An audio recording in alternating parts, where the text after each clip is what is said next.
I want to be respectful of your time. I want to be respectful of mine. So we are going to go ahead and get started, and then I'm sure others will jump in whenever they're ready. So the whole point of our workshop today is to talk through this whole visioning idea. So really working on visioning for 2021 and planning out your year in a way that helps set you up for success. What we're not going to talk about is the specifics of what fills that in, right? So the specifics of your goals and what you want to achieve, that depends on you and the vision you have. So this is to help you kind of figure out what that might look like. This is not going to be done today. This is probably going to take a week or so to finish. And you will get a workbook to help you with it, as well as the recording for a past workshop we did that might be helpful as you go through the process. So before we get started, like we do with every single workshop that I like to do, is I want to take a minute to do a little breath work, have a moment to really connect and be present so that you can release whatever else has happened in your day and focus in so that you give this your full attention. That way you get the most out of it. So go ahead, and if you're sitting on a chair, go ahead and uncross your legs, put your feet on the floor. If you're sitting down on the floor, maybe cross your legs, get comfortable. And if you feel comfortable, you can close your eyes or simply drop your gaze down to kind of look inward.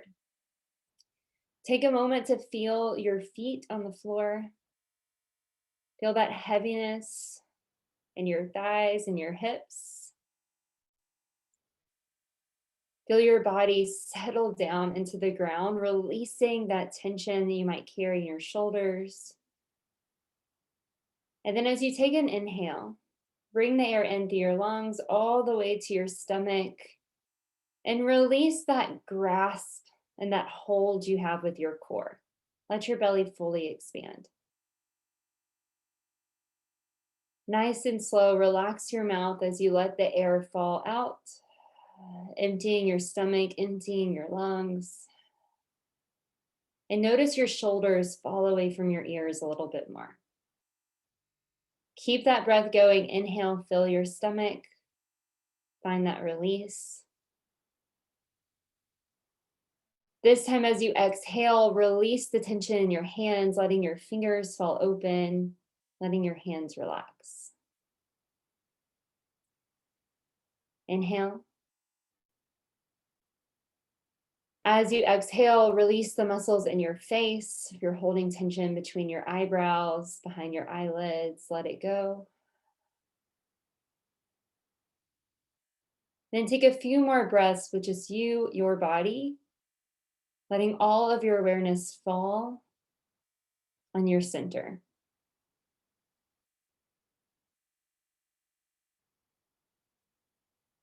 Distractions will come. Let them pass by. And if you need to, give yourself permission to be still, be present, be here.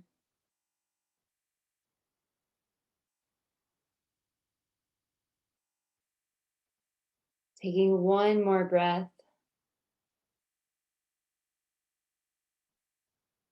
And then as you exhale, gently open your eyes. Come back into the space. And we are going to get started.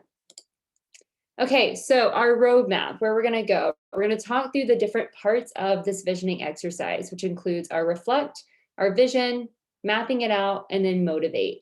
If you have questions as we go through each of these sections, this is going to be more conversational. A lot of times I'll do workshops where there's more like scientific information we want to go through. There's a lot of extra steps. This is more of a conversation. So take notes, and then you'll get I'll show you what your workbook will look like, but you'll get kind of a structure for filling things out. So if you do have questions, let me know. I'm going to open the chat box. That way I have it available and can see you as you pop in.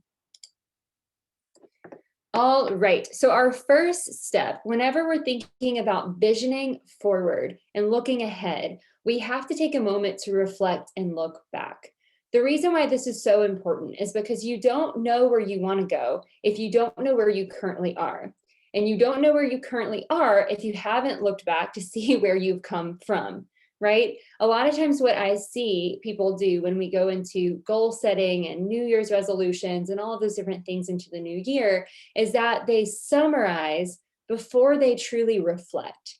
And so they might pull apart some key things like, oh, I lost my job, and so I want a new job, or my IBS was bad, so I want my IBS under control. So they summarize the whole year and then set a goal based on the summary before they took the time to truly reflect. What we find is that when you reflect, you're going to be able to focus in on your true goals and where you want to go a lot quicker and a lot easier. You're also going to be a lot more realistic with yourself, which is important. And you might actually bring up some gratitude that will help carry you into the new year and into where you're going. Because whenever we're looking into a new year, what we don't want to do is focus just on the things that we want to lose or get rid of, right? We want to focus on the things we want to hold on to. We want to focus on the growth pattern that we're already on that we enjoy. And we want to make sure we're feeding into that as much as we are feeding into maybe a new growth pattern that you want to set. So our reflection is going to actually feed all of that. So what I want you to do is walk through the entire year and outline all the things that happened. 2020 was an interesting year, so you're probably going to have a lot there. Honestly, you would have a lot going on in a year, but 2020 is just a little bit unique. So I want you to go through January through December. So give yourself plenty of time. If you have a family that you live with, maybe a friend that you spend most of your life with, maybe you guys sit down together and do this. I did this with my husband and it was really effective to do as a couple. But whoever you want to do this with, even if you want to do it by yourself, go through January through December, maybe pull out your phone, your calendar, your planner, whatever you use to help kind of jog your memory of the different things that happened. Don't worry about whether it was good or bad. Don't really sit for too long on each of those things as you're mapping it out. Simply go back and outline, going through what all happened in your life. After you're done, so you January through December, lay it all out, then go back and note how that event or that thing or whatever, that change, whatever it was that happened in your year, how did that impact you? So some of the questions that you can ask are, how did that make you feel? How did you change? How did your life change? What did you learn? What was the impact? Who or what helped you through it?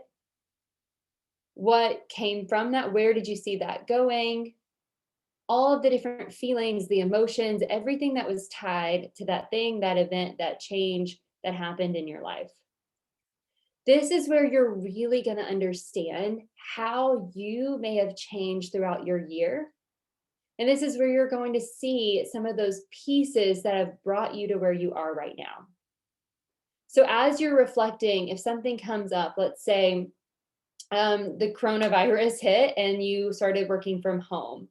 And working from home allowed you to get a dog.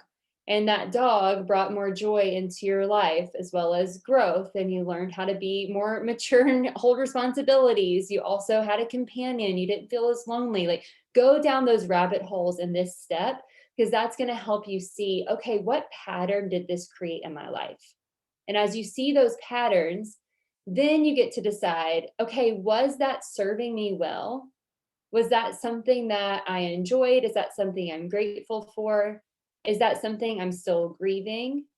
Is that something that I haven't really addressed that now I know I want to work through? Like, really take time to reflect on each of these things. After you're done, summarizing the year, or going through the year and really breaking apart all of these different things that happened in your life, then you want to find your summary. So think of the difference here. Instead of me asking, okay, how did your 2020 go? That's your just base summary. What we're doing instead is, now you have it all laid out. You've taken the time to reflect. You've dug deep. You've understood, okay, this is what things were like. I forgot that happened in January. I forgot about that in February. Now I'm coming to find a conclusion of what my year was like. What was I processing, and who am I right now as I walk into 2021? That is your summary. As you're summarizing, a few of the things that you can also ask to really dig deep into who you've become is, what are you proud of? What habits or qualities would you want to let go of? Maybe what habits or qualities do you want to grow in? What patterns do you see? What are you happy with? What are you not happy with? All of those different questions. Anyone have any questions on our reflect step? This is going to be quick. This isn't meant to be too complex or confusing. We want this to be straightforward. But if you want to elaborate, let's elaborate. I love that this group is small too. So awesome. Well, I've still got the chat open. So if you want to jump in, jump in. Okay.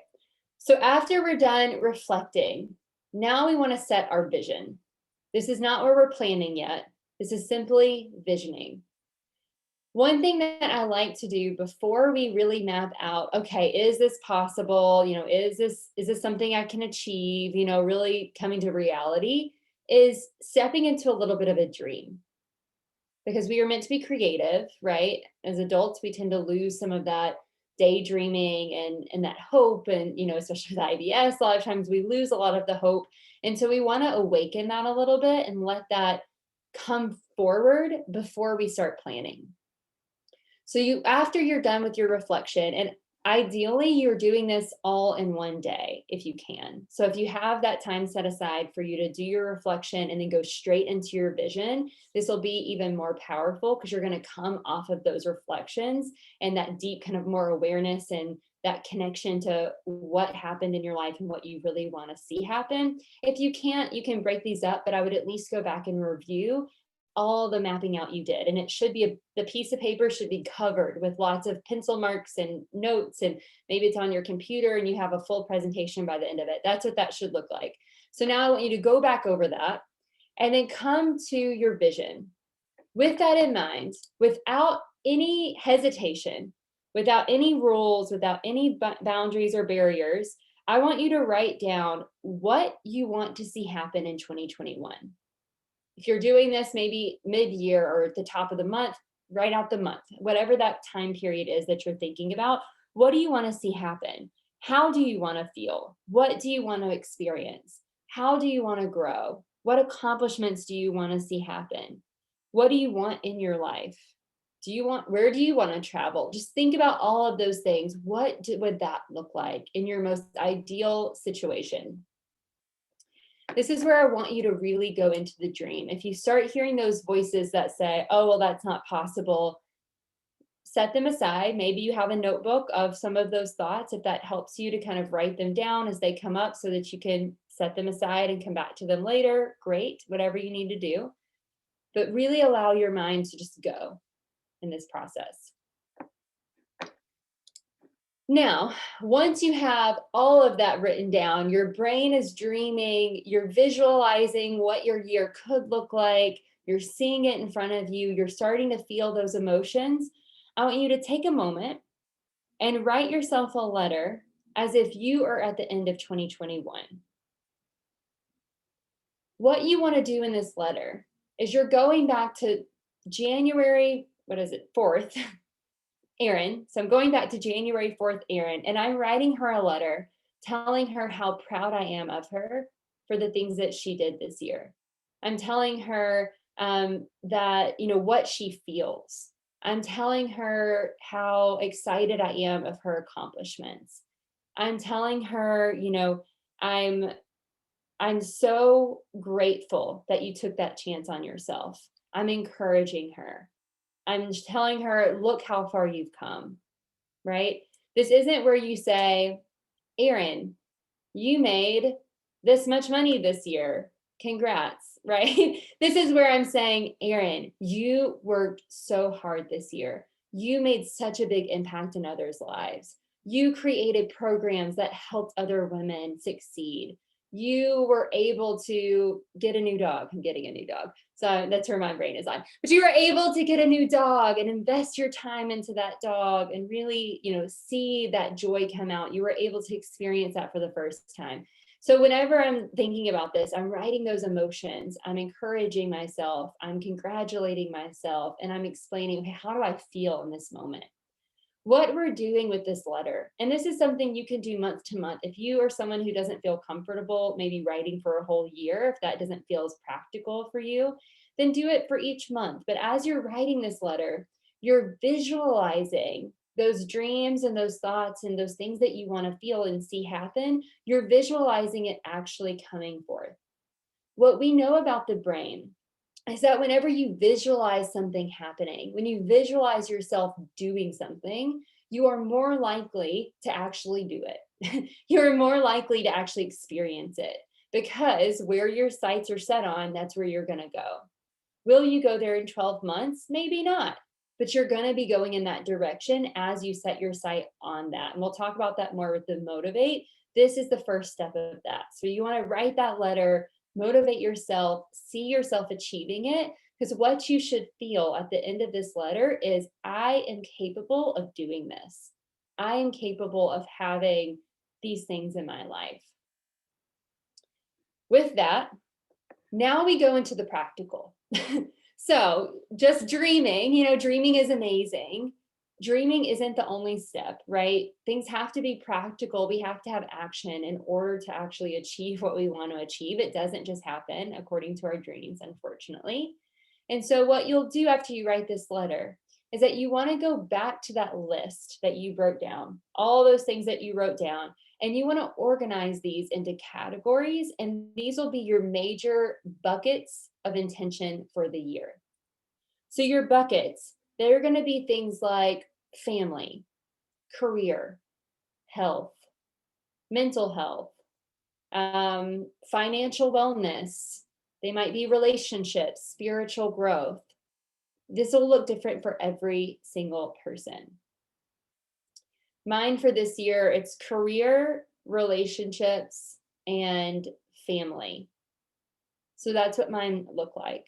Yours can be different.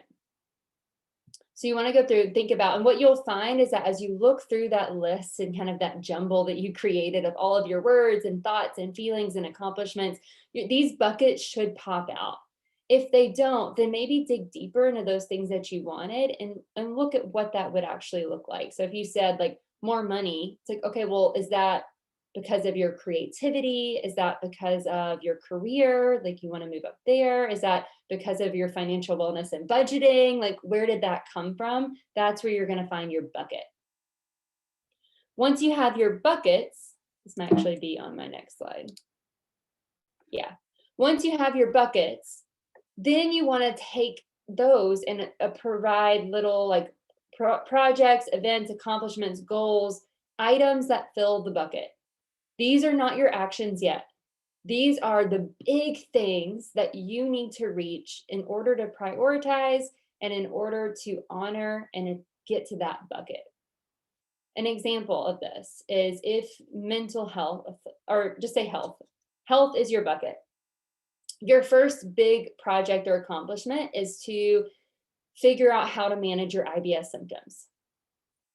Your second one is to optimize your energy. That's one of mine. Your third one is to stabilize your mental health. That's one of mine. Those are some of mine. So those would be your big things: getting your IBS under control, stabilizing your mental health, and optimizing your energy. Now that you have those big pieces under each bucket, that's where you want to break those down into clear, actionable steps. So what we're thinking here is, what do you need to achieve each of those steps? What will it take? What are the steps to get there? So maybe you need to do some research. Maybe you need to talk to other people who've been able to do what you want to do. Maybe you start writing it out and you're like, well, oh, nope, there's something that has to come before that. So think about the order. What needs to come first? What resources are going to be out there to help you? What resources do you need to get? So taking my example, health, let's say I'll do the one of mine. So stabilize my mental health. So I really want to focus on my mental health this year.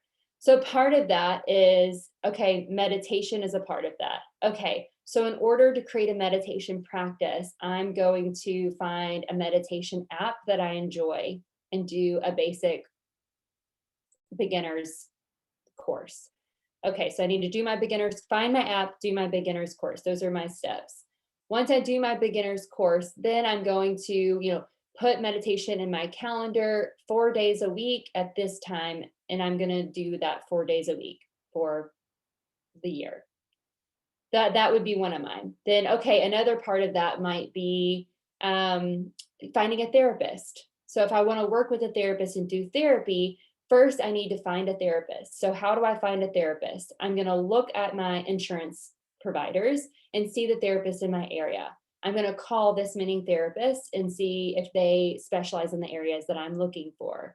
I'm going to schedule my first therapy session. I'm going to go to this many therapy sessions a month. Like, really break this down. So as you're mapping this out, you should start to see, okay, what step needs to happen? Okay, what needs to happen before that?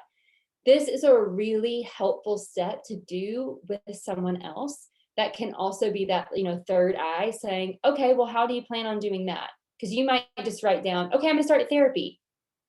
Okay, how are you going to start therapy? Like, what's the step to get there? Because if you just put on your calendar, start therapy, I guarantee you won't do it in a day and you're probably going to burn out quickly, right? So having someone come back, or maybe you do this one day, you come back the next day, go back to it. Then come back the next day, go back to it. Keep digging into, okay, what are the steps that need to happen for me to actually reach this thing? And those steps could change in time. You're not married to all of those steps. So like the therapy thing I was talking about, I'm not married to those steps. I might find that, okay, in the middle of me searching for a therapist, I connected with someone on Instagram that's not in my insurance that I really enjoy. And so I'm going to pivot a little bit. But because my sights have been set on those steps and I'm taking action, then I was able to be open and receptive to that as it came along. So there are going to be those pieces that are more revolving. You can account for those. So think about the things you can account for. And that's where that research is going to really come into play. A big part of it is really figuring out, okay, how do I achieve this? What do I need to have in place? And that might become another step. All right. I have these outlined for you. Don't worry. Your workbook will have this. You can print it out and you can write on it, because I know that this is there's a lot going on. But after you have your steps written out, then you want to take your calendar. So I have it broken down. You could get like one of these calendars that, has like it all mapped out for each month, whatever you like doing, maybe make a virtual calendar. But you want to take your calendar, lay out all 12 months and start filling in each month with your steps.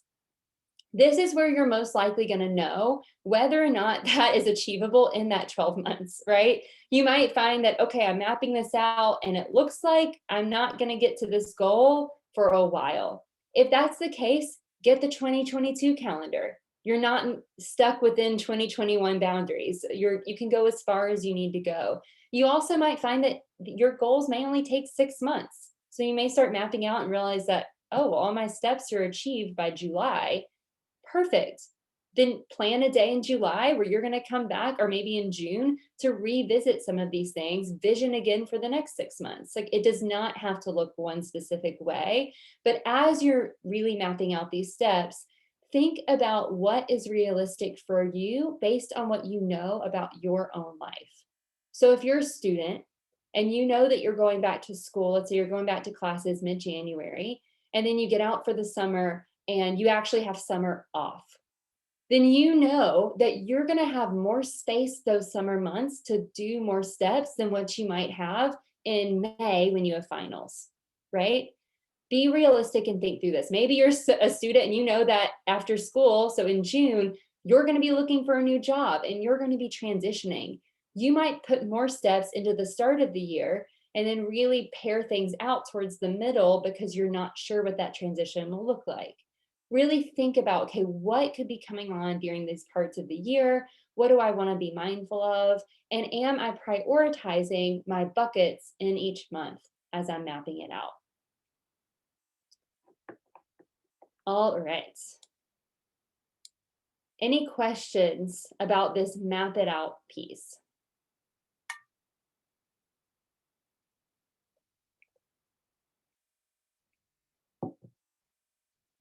You guys are quiet tonight. We're going to power through this.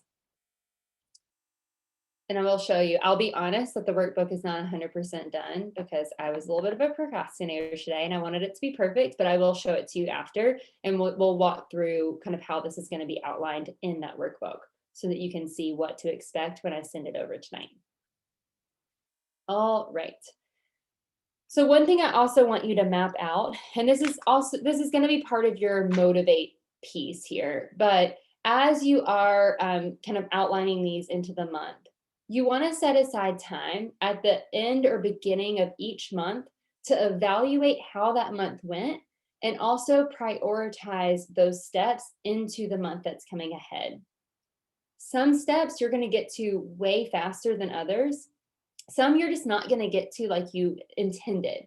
So you're going to have to be flexible and be able to kind of pivot and adjust based on what happens. We never expected the coronavirus to hit in 2020 and change our lives in March, right? If I was mapping out my year in January, I would likely have had to come back in March to change it up, right? And I did. I had to change up a lot of things. Things went faster than I expected, and some things had to come to a halt. So you want to give yourself space. One of the best things you could do is schedule this time now and think about, okay, are you more of a reflection person? Do you like to have your schedule set before you start the first day of the month? Do you like being in the first day of the month before you schedule? Are you a Saturday person? Do you like the Sundays? What's coming up? Are there holidays? Like map this out, really put it in your calendar, give yourself an hour every month or so to come back and look over these things. And I've got a prompt for you to fill out every single month. Once you're in that month, then what you're going to do is take these steps that you prioritized, assign them to weeks, and then break that down into being on your calendar or having a due date assigned to it. So one thing that I'm going to send you guys my other workshop that is really helpful on like routines and habits. Something that I hear all the time is that a lot of people don't feel that they're organized. And so they believe this thought of like, well, I'm not really organized. I don't really stick to a routine. Like I don't really do well with scheduling. And they feel like if they were to schedule that they might be stuck in a box. So the half of you that are celebrating and you're thinking, I can't wait to put this on my calendar. This is great. I'm going to fill my entire calendar in and I'm excited for it. This doesn't apply to you. You're already there. This is what you naturally love to do. For those of you that don't feel that way, if you're thinking this makes me feel like I'm stuck in a box and I feel constricted and I feel like I'll have no freedom, creating discipline around achieving things. So creating discipline around the habits that you want to build, creating discipline around these actions you need to take. So that checkbox of, okay, I'm going to find my therapist. So I'm going to spend this time, I'm going to do it. And here's my due date that I have to do this. When you create that discipline, you actually open yourself up to more freedom because what you do is when you put this on your calendar, when you have this all laid out, what you've done is taken all of that jumble and chaos in your brain, all those thoughts about this is what I want to achieve, this is what I want this to look like, I need to do this, I need to do that, I need to find this person, I need to get a hold of this. You take all that out and put it on paper so that now you've left all that space open for creativity, for relationships, for mindfulness, for whatever you want it to look like. And so you're actually creating more freedom in your life. Now, for those of you that love scheduling, what I don't want you to do is, and this is what I do, so I understand, is fall into the trap of if I wrote it down, it already happened, right? If you don't set aside time to come back, reflect, and also find a way, and this is on our motivate, but find a way to keep yourself accountable, then you may put it in your calendar and already assume that you achieved it and not even think about it again. So I don't want you to do that. I do it. I don't want you to do it. And that's why we want to set aside these times that we come back, that we're honest with ourselves. We have something in place to reflect over the month and see where we're at and then move forward. In the habits and routines workshop, we go deeper into this in terms of, is that serving you? How to have a good mindset around this. It's not about disciplining yourself in a negative way. It's about creating a life that you do love that actually works for you, not against you. And so that'll help you with those nuances. Okay, any questions about the map it out before we move on to motivation? This is a great question. I like the idea of this, but is it normal to be worried about the prospect of these steps getting derailed due to the pandemic? I feel like it's so hard for me to map things out due to everything being so up in the air. Yes. And that's why we want to create some flexibility. So these due dates and these things, like this doesn't mean that if you don't accomplish this, that it's never going to happen. That's why I told you to try to take away that 12-month time frame. Allow this to be more open-ended if it needs to be. And as you are coming back month by month, like that will allow you to take this and spread it out if you need to. So ideally, what we should see is the pandemic loosening and the end of the year should be open. Who knows what's going to happen? Like we can't tell what the future is going to look like. And so what you do instead, maybe you start the year with less of those steps and you save some towards the end of the year. So if you do have a lot of fear around that, the things I would suggest, less buckets, less items in your buckets. Doesn't mean that you're not setting higher expectations or that you're missing the mark or anything like that. You're just focusing on less things at a time. And that allows you to focus deeper on those things. So really thinking about what really matters here. Like, yeah, it would be great to run a marathon and get my mental health all locked in and get that job I wanted and get my IBS under control and find that relationship I want. Like that would be ideal, but what's the real priority? And when you go through that reflection process, when you write that letter to yourself, that should sort of come up of like, you know what I need more than anything is to focus on my mental health. And so those are going to be your main focal points. You may only have one bucket, and that is totally okay. As you kind of pare that down, then the second thing that I would suggest is really being conservative, I guess, with what steps you put in each month. So if you find that every month is so filled and that brings up anxiety, then that's a sign from your body that that might not be the right choice. And so it might feel better to spread it out. So that might be where, Lisa, you may see that that turns into 24 months, and that's okay.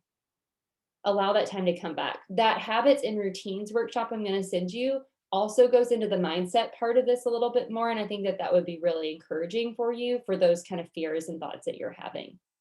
Let me know if that was helpful. Lowell, sorry, my Southern accent, if I pronounce your name incorrectly. As a perfectionist, how do I keep from making the list so long that I give up? As a perfectionist, how do I keep from making it so long? Pare it down. So the same thing I was talking about, pare it down to what really, really matters. And so if you know that, okay, if I don't achieve this, I'm going to feel a certain way, then that might be part of your plan is finding support along the way. And same thing for you, Lisa, too. Like if you're feeling a lot of anxiety, maybe support is a part of that. And honestly, I think that's a part of really anything we want to achieve is finding support. And that might look like if you're working on your health, your fitness, maybe it's finding a personal trainer or physical therapist that you want to work with to help you out. If you're working on your health, it might be a doctor, right? Mental health, it might be a therapist. It might be a life coach that you really connect with. It might be a mentor in your life that you can connect with. It might be a group of women that you bring together. Really finding support can help because that'll help you process those thoughts that you're having along the way. Also, that other workshop I think will be really helpful from the perfectionism standpoint because it's not really about what you achieve. It's about the steps you're taking and the progress that you're making towards the things that you want. And so really having good reflection and the motivation piece is going to help with that some too. Having that good reflection and having that piece down will help you kind of navigate those feelings as they come up and work through them. Maggie said, do you have any advice around negative self-talk surrounding goals I've had for a long time and repeatedly have let go of or not met in the past? Yeah, the other workshop will be good for that too. Self-compassion, I'm a big fan of that book. That would be a really helpful resource. Doesn't directly tie into goals, but it ties into self-talk, how you are thinking about yourself, how you're, if you're being self-critical and kind of how to actively overcome that. And so if that's the case, then I would focus first on that. So if let's say the perfectionism idea, the negative self-talk, lack of belief in yourself, if those are the things that come up first, if you immediately start thinking, well, I'm not going to achieve this, like I can't do that, like that's not possible for me, that's a big sign that one of your buckets should be that thing. And that should be the first priority is that thing. And so that's something too to really think about. These are not whenever we're talking about goals, your goals aren't just the things you mark off that you achieve. It's not about making a certain amount of money. It's about the life you want. And part of the life you want is not having the negative self-talk. Like, you want to believe in yourself. It's okay that you don't. How do you want to get there? And that's where having some support will be really helpful. So I'm usually dreaming too big and tend to dream. Oh, I'm usually dreaming big and tend to dream too big. Any advice for making the visions more realistic to achieve and not get lost in the amazing big plans I have? In the same way, map it out. I would encourage you, if you feel like your dreams are pretty big, really take that time to map out the steps, because that's going to make it realistic for you. And that'll help you, one, get to that big dream, because it's great to dream big, but that'll help you really come to terms with how long that's going to take and what that's actually going to look like, versus it feeling like there's a huge gap that you're not sure how to close.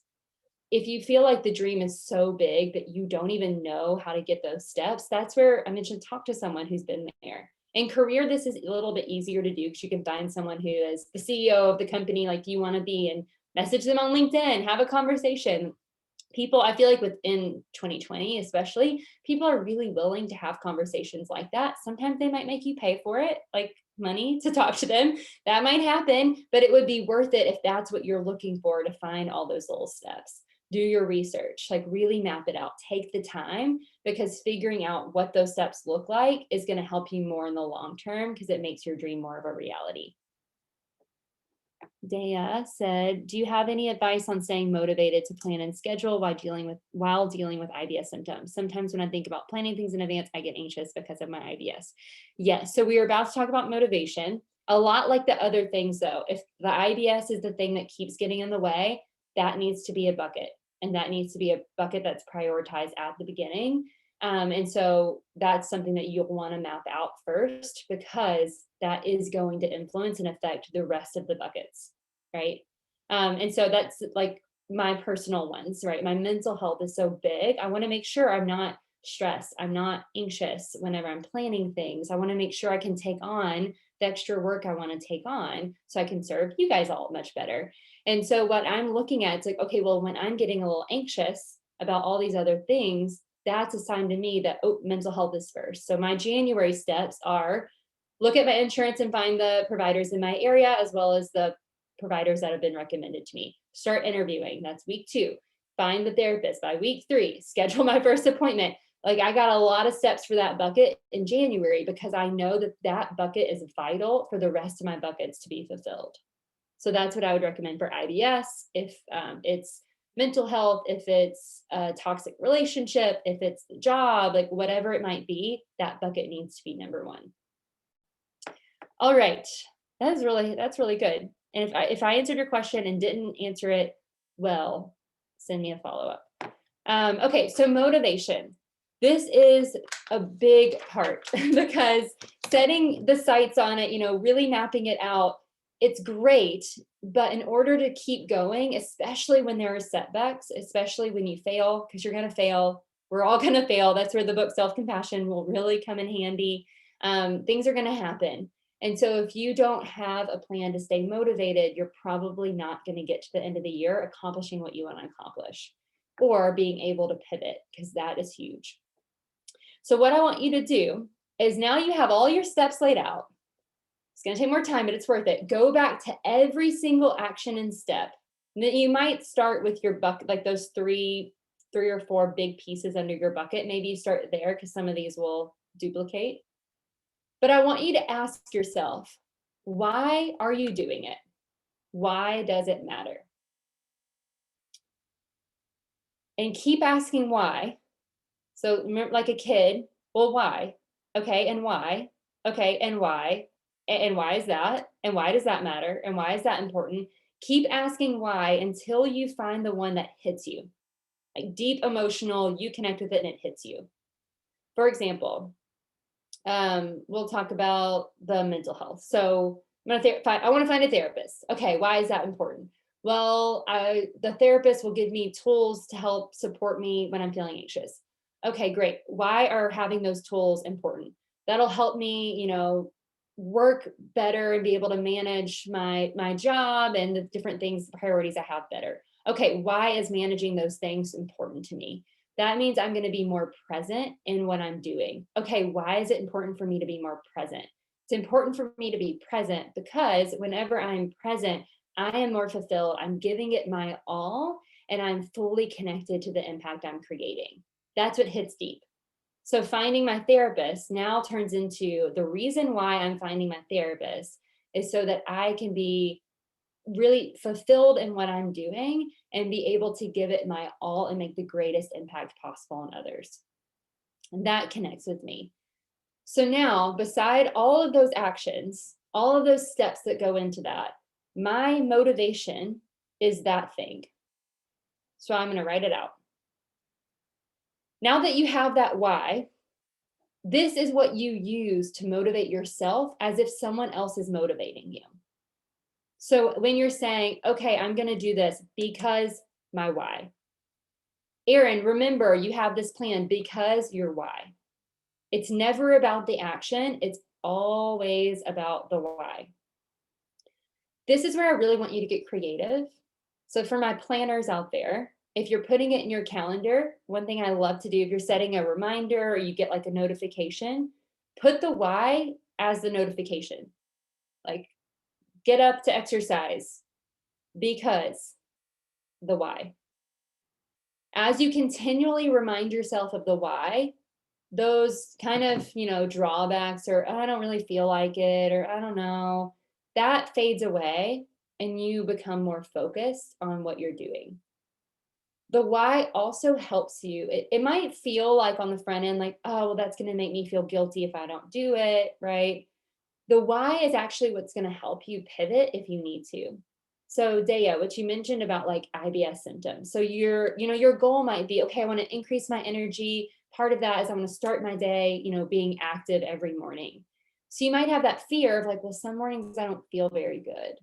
But as you uncover the why is you want to start your day connected to your body. You want to get your blood flowing. The reason why is because you want to feel more energized so that you can be, fully into the work that you're doing, whatever it might be. When you take that why, on those days where you get up and you're like, oh, okay, I was going to do a workout, like I'm bloated, I don't feel well. Instead of you being so focused on, okay, well, I have to do this workout or I don't. And so then you choose not to because you don't feel well and you feel guilty because you didn't do it. Your focus is on the why. So maybe instead of doing that workout you wanted to do, what you do instead is like, okay, I'm going to get up and I'm going to do some light stretching. I have still honored my why, even if the action is a little different. And that's what we cover a lot in that other workshop that I'll send you. But that will help a lot with kind of navigating those kind of nuances, or there is a setback. Okay, here's my why for achieving this thing. How can I prioritize this why? What else can I do instead? That's what you want to ask yourself. You might motivate yourself with that why by putting it on like a whiteboard. So like in my office, you kind of see I've got my big whiteboard and I've got things written on it. You might put sticky notes all over your computer. You might, I don't know, make a painting, like whatever it might be. Really think about, okay, how do I connect to this why and how do I continue to motivate myself? If you have someone helping keeping you accountable, tell them your why. So whenever they're reminding you like, hey, Lisa, like get up, let's go work out. Here's why you said you wanted to do this. Like, here's why we're doing this. Like really connecting back to that why. Some other, or as you're approaching each week, really connect into that why. So setting that, not only setting a routine at the beginning of the month, but also setting a routine at the beginning of the week to kind of connect back of like, okay, this is what I'm focusing on this week. Here's why I'm doing it. Like that's going to help you get excited for what you're doing. And then creating some visualization even around that why and like you actually getting there. Like, okay, my priority is to have more, connection with my husband and, grow in our emotional intimacy with one another or whatever. Then as you're thinking about, okay, we're going to have date night, you're going to get super excited about it. And you're going to start visualizing like, oh, our intimacy is growing. Like we're going to have great conversation. Like, all, you're going to start seeing it happen, which again will get you there. So that's where your why is going to come in at the start of the week. Another way that you can motivate yourself is through rewards. So, we're not much different than animals sometimes, where we do respond to positive reinforcement. We know research does not support the use of negative reinforcement. If you watch Parks and Rec, if you know the episode where they take Jerry and they try to, Jerry, can never remember his name towards the end, but they try to do the two different methods, right? Where they encourage him and praise him and use positive reinforcement to see if he does a better job, or the negative reinforcement of fear. And what they found is that he maybe worked faster with the negative reinforcement, but it was sloppy and not well done, versus with positive, it was well done, but slower. Research supports that positive reinforcement actually produces long-term change and belief in oneself versus negative reinforcement. And so when we're thinking about rewards, we're thinking about positive reinforcement. What you don't want here is an unhealthy kind of mechanism that is basically not disciplined, but what is the word called? Like we're slapping yourself on the wrist. We don't want that in disguise of a reward. So it's not about, okay, I can't have this until. No, that's not a reward. That is a restriction. Instead, it's like, okay, when I do this, maybe you're going to give yourself a gift. So it can be that. Maybe it's not financial and you're like, you know what? I'm going to have a picnic in the park when I do this, because that's something I'm excited about. Or I'm going to, go spend 30 minutes to myself. I don't know, whatever it might be. Set up a little reward system for yourself. That could be beneficial. That's not something I personally really respond to as much, unless it's like a different style of reward system, but it might work for some of your goals, and if that's something you respond to. Another option would be doing like a vision board.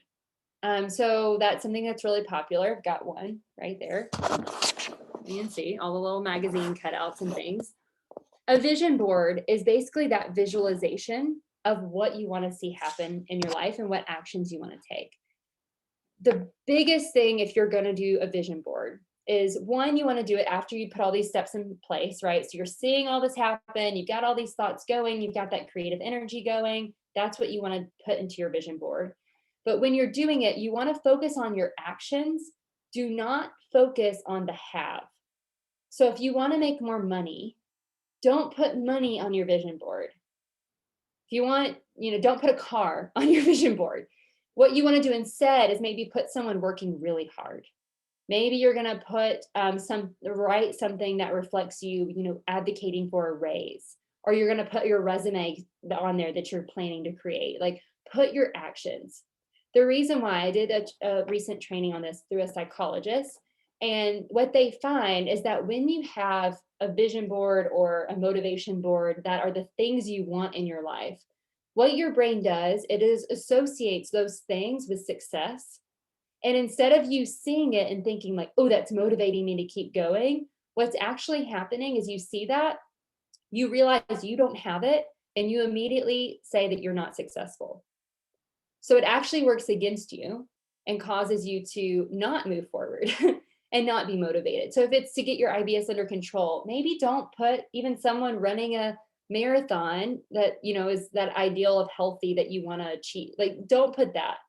Instead, maybe put, okay, like write things versus like words that you want versus even pictures. That can be really helpful. Like on mine, journaling is part of it for mental health. So I've got someone writing in a journal. I've got a little picture of a journal. Those are the types of things you want to do, is look at the actions versus the have. So if you want to do a vision board, great. If you're a visual person, it can be effective, but really focus on the actions, not the have. You can implement other forms of visualization. So this is what I meant towards the beginning of the week. Maybe you sit down and you practice actual visualization where you see yourself going through that process and doing that thing.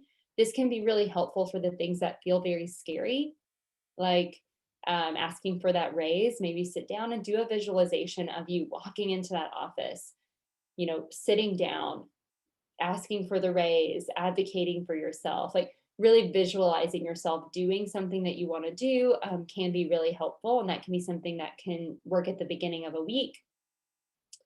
And then to keep motivated, you also want to track your progress in a way that is fun.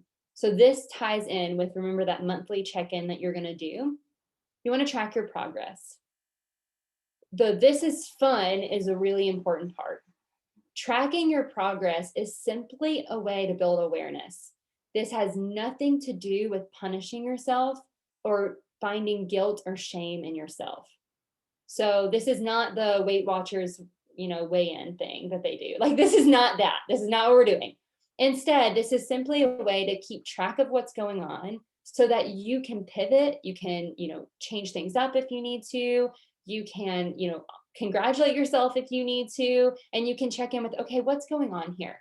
So Dea, like you had mentioned of, makes me nervous with things coming up, or even about the pandemic.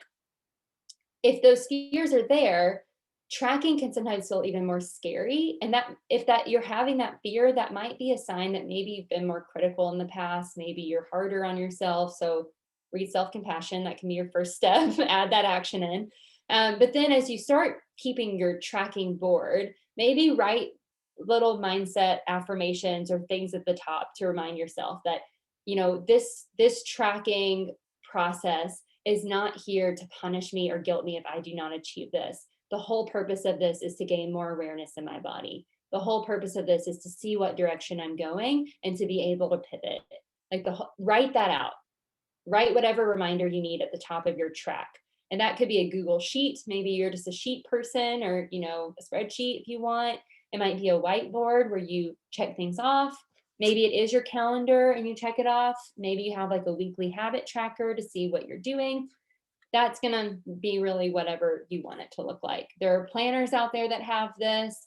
There are probably templates all over the internet that have this. I don't have this. I keep a Google sheet and I actually am connected with a friend of mine. And what we do is just kind of keep it together, and it's accountability, but we're never, guilting each other. And so that's really important to do. Like, if you're keeping up with someone else, remember, tell them your why, and also tell them those reminders so that they don't come back and say, well, Nicole, like, you didn't hit your goal, so you don't deserve your reward. Like, you don't want that. What you want instead is like, hey, Nicole, I see that you didn't hit this month. How are you feeling about that? What happened? Like, what barriers did you find that you came across? Was motivation low? How come? Like, what can we do next month? How do we need to adjust your plan? That's what you want to do with your tracking. And then checking in at the end of every month with your tracking and also with the rest of your plan. Pivot it however you need to.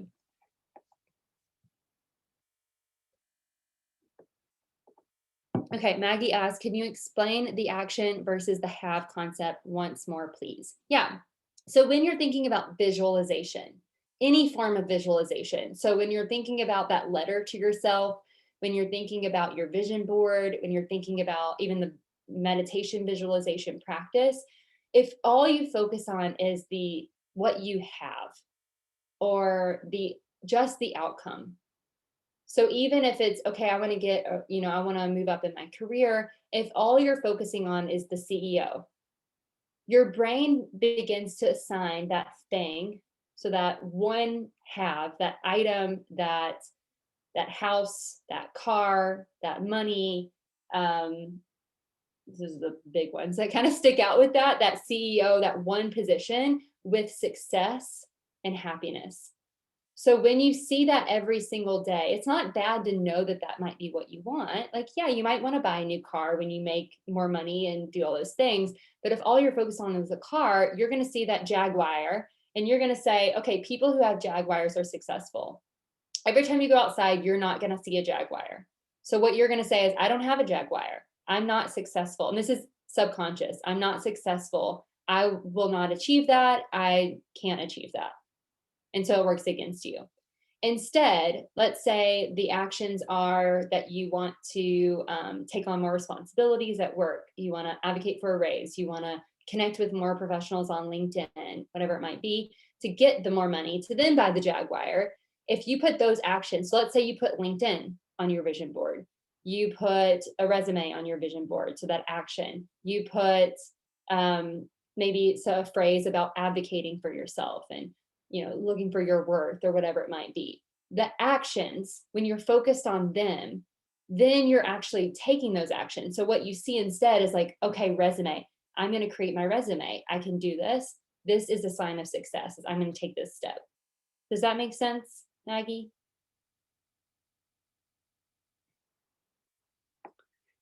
It's kind of the same thing, but a little bit different.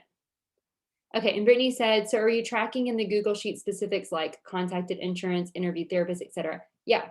So the way that I break it down is I have like a Google Sheet, and each tab is a month.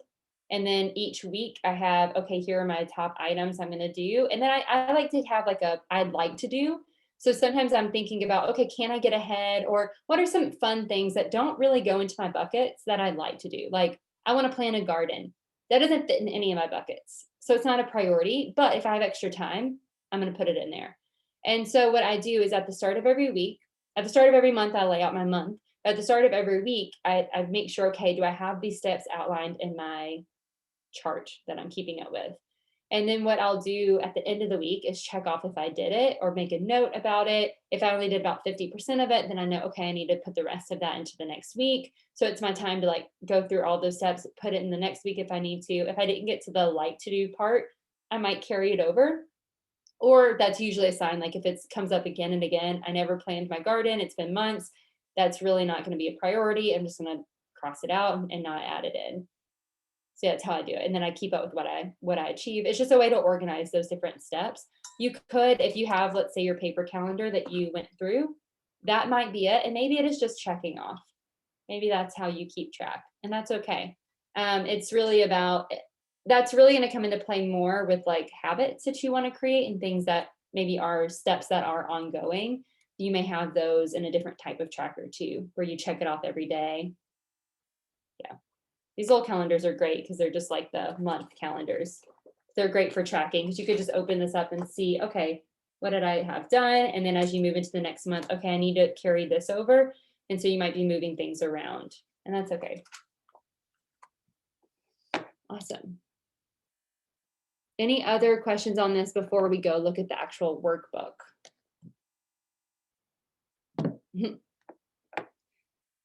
I thought that I was ahead of schedule, and I'm right on schedule. Okay, if any other questions come up as you're thinking about this, do let me know. Okay. I just realized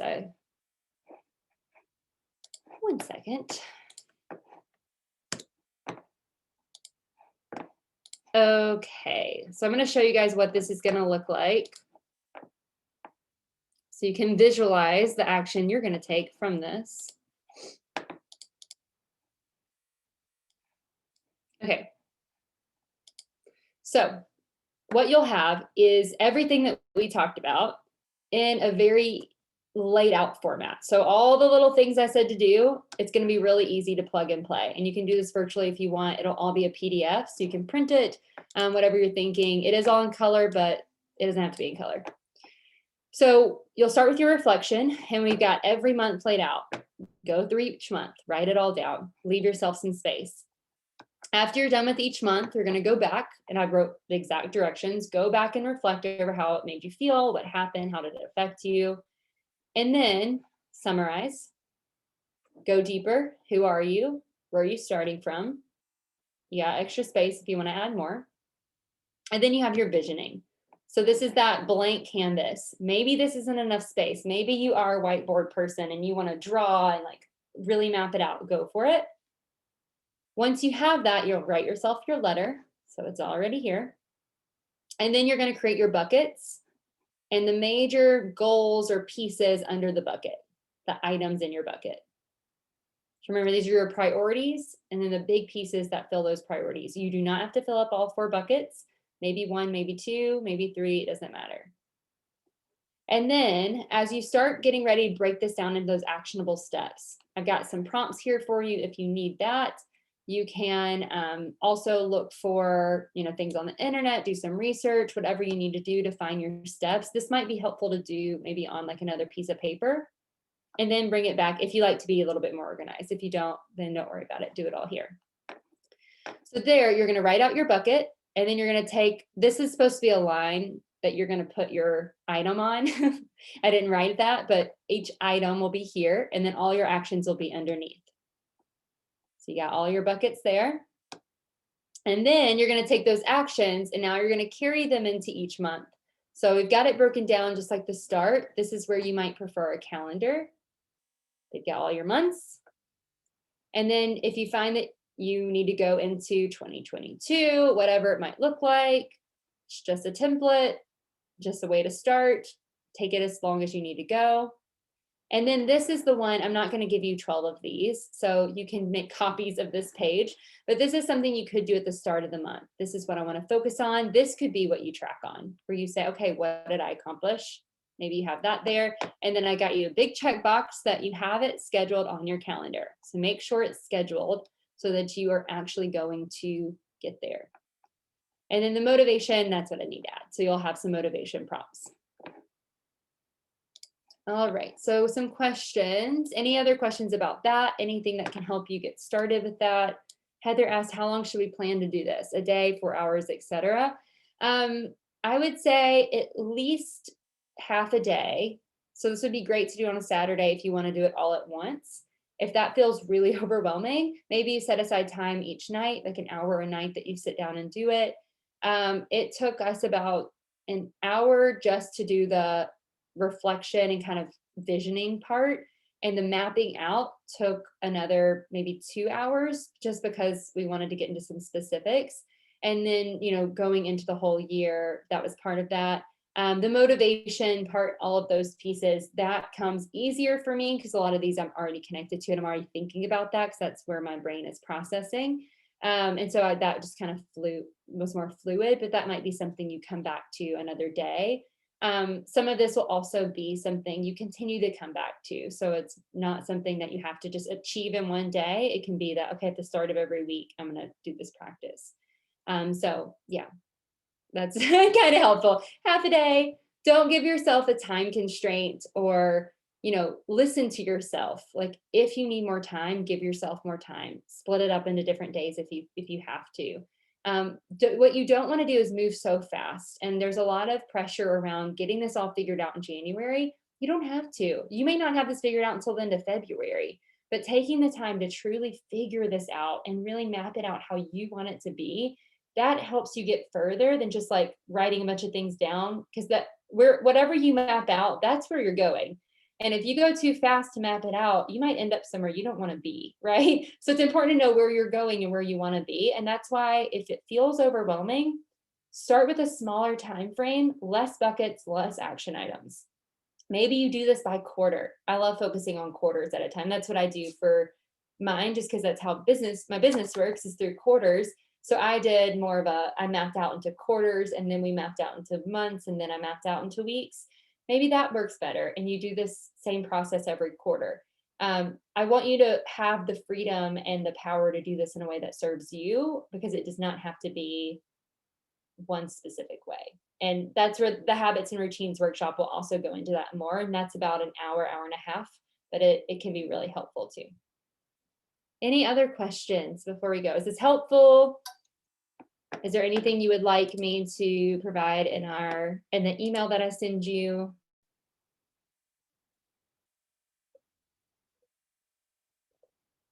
I'm not done with the workbook, so anything else you want in the workbook? Will we have access to the PowerPoint? I guess so. I wasn't thinking that, but I can send that to you. I should know that's what you would want. Brittany's my PowerPoint person. Yeah, I can send you that too. Valuable, awesome. This is great, awesome. I'm glad. Lisa, you are so welcome. Thank you guys for attending. And you should get that email tonight. That is the goal, for me to get this to you before I go to bed. If not, it'll be first thing in the morning. So just look out for it, and you'll have the replay, all of that, and shouldn't expire anything. So take your time listening to that how you need to. If you're watching this later and you have any questions, just email me and I'll get back to you. Awesome. Thank you guys. Oh. Sorry. That's my phone. All right. Well, that is my signal that it is time to go make dinner and get off. Thank you guys for showing up. I'll get this to you, and I can't wait to see what you guys plan. Share it with me. You can send me little messages because I want to see it. Hope you guys have